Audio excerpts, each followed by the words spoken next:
Greetings fellow tank commanders. In this video I'm going to be showing you a game that I played in the heavy metal hero ISU-130.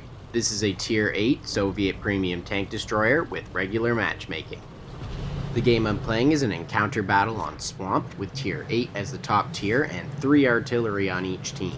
For this game my tank is equipped with a gun rammer, enhanced gun laying drive, and a camouflage net. I'm using a Soviet crew which has 5 crew skills and perks. Now I've started off the game with my premium AP rounds, which for the ISU-130 deal more damage but have less penetration. This is very valuable at the start of the game because you'll often get streaking enemies like that AMX heavy tank that I just hit, and that extra damage can really make a big difference in the early game.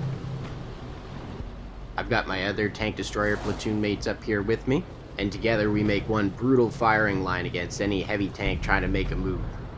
I see a small shot here on this heavy tank, and that's a really lucky hit to finish him off. So that only took 2 shots to take down a full health tier 7 heavy tank. That's 1200 damage over 2 shots with these premium AP rounds. My regular rounds definitely wouldn't have been able to do that.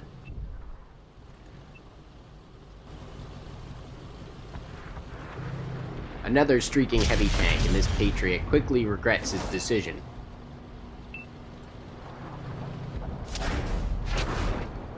And my reload time here is just fast enough to get him. That's a fantastic start to this game. This tank isn't always the most exciting to play because you do have to wait for the enemy to make their move and then counter it, but its damage potential in such a short time makes it worthwhile. I've been playing this tank quite a bit as I go through the tank pool tryouts this year, and it's my favorite TD to use to rack up points.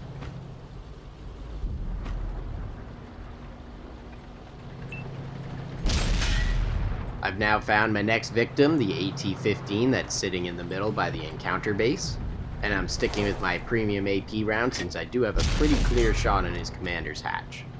I hit him with 1 premium round, but now I'm going to switch to the regular rounds to finish him off, because I've burned through a lot of my premium ammunition already. I'm just short of destroying that AT-15. It's going to take another shot.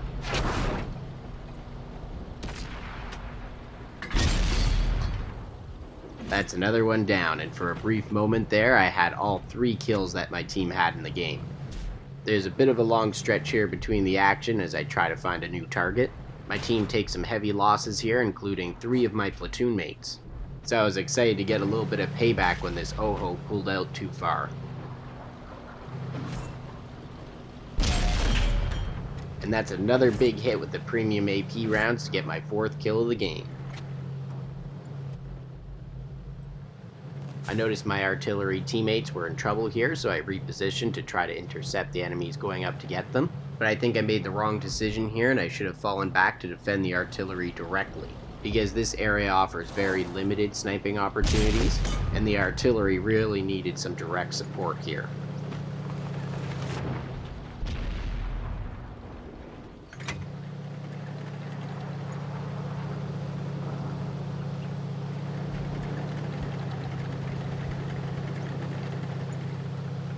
Having been unsuccessful defending the artillery, I'm going to deal with the enemies that are pushing up through the middle, and this is a nice and easy side shot on this AMX. 617, and that's another huge roll for this tank. I did take a hit in return, but at this stage in the game it's worth the trade. I've switched over to my regular AP rounds for a finishing shot on this AMX. I'm just a little too slow getting it though.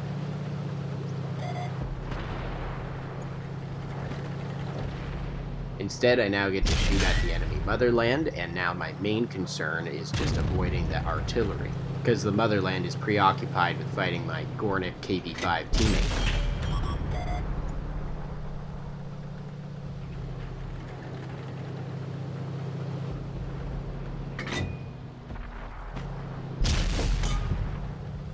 I finally get the finishing hit on the motherland, but unfortunately my last platoon mate is down. This game is not looking good at the moment. It's a 5-on-2 situation. I'm hoping to get a shot in on that Sherman Jumbo, but I don't want to expose myself to artillery, so I'm just playing on the defense at the moment.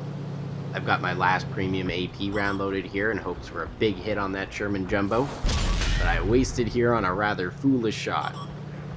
Fortunately, my Gornik KV-5 teammate has shots on him, and he's able to take him out without my help.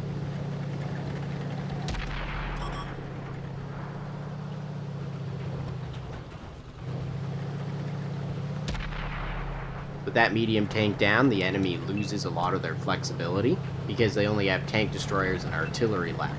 But just as things were looking up, my KV-5 teammate gets tracked by the enemy Borsig and then hit by the artillery. I'm very lucky to be able to outspot this Borsig here, and it gives me an easy shot to finish him off. Now at this stage I knew from what my platoon mates were telling me that the enemy T-28 prototype was on very low hit points, and so every single target in this game should be a one shot for me. Instead of trying to defend the base over the ridge line, I decided to go around the outside, that way I'm not in the open for the artillery, and I come across the enemy Russian arty trying to be a hero. Thankfully his shot misses and I get another kill. Now I made sure to back up here and wait a while so that the enemy thought I was trying to come at them from the other way. And because I'm outnumbered here, my surprise attack has to work perfectly.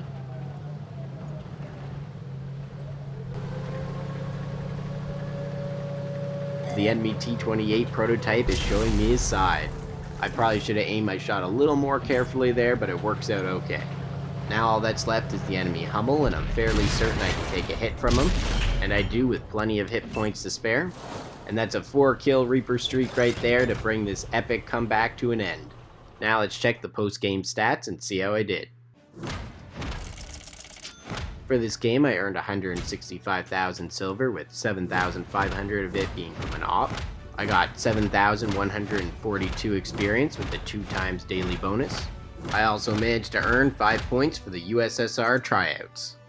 In this game I dealt 6,127 damage, assisted with 190 damage, and destroyed 9 enemies. That earned me a high caliber, mastery badge ace tanker, Reaper for destroying 4 enemies in consecutive shells, Top Gun for destroying 6 enemies, Devastator for destroying 7, and a Radley Walters for destroying 9. I'm happy to see so many cool medals at the end of such a great game. I placed at the top of my team, earning a base XP of 2,267. I managed to hit 15 of my 19 shots and penetrated all of those. My platoon mate Silenced Rogue and his Motherland also had a good game, getting 1,228 base XP. And a big thanks to my platoon mates who gave me information on the remaining enemies at the end of the game there. It's important to remember that as a platoon mate, even if you're out of the battle, you can still be useful. In terms of crew and module damage, I destroyed the gun in the AMX M445, damaged the engine in the Patriot, damaged the ammunition in the OHO, and destroyed the engine in the Borsig. Well, that was a really fun game to play with the heavy metal hero ISU-130. This tank destroyer has just massive damage potential, and that's why it's going to be one of my favorites to use during the tank bowl. Just try to get some early game shots with those premium AP rounds and you'll see the damage rack up in no time. Stay tuned for more awesome World of Tanks videos.